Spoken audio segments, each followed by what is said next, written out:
কল্পনা করুন একটি পুরো পরিবারকে শেষ করে দিয়ে নিজেকেই ভিকটিম বলে দাবি করা।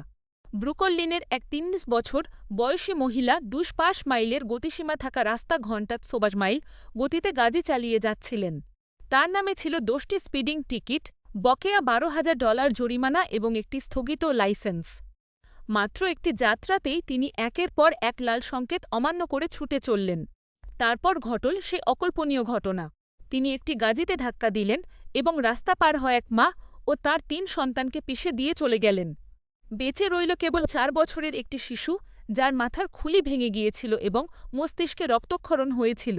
কিন্তু আতঙ্ক এখানেই শেষ হননি। জেল থেকে করা একটি রেকর্ড করা কোলে তিনি সরাসরি জিজ্ঞেস করলেন, আমি ক্ষমা চাইব কেন? আমি নিজেও তাদের মতোই একজন ভিকটিম।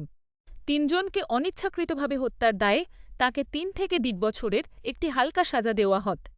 আদালতের কাছে তার শেষ আবেদন কী ছিল? তিনি দাবি করলেন যে যাদের তিনি মেরে ফেলেছেন তাদের কথা ভাবাই তাঁর জন্য যথেষ্ট শাস্তি।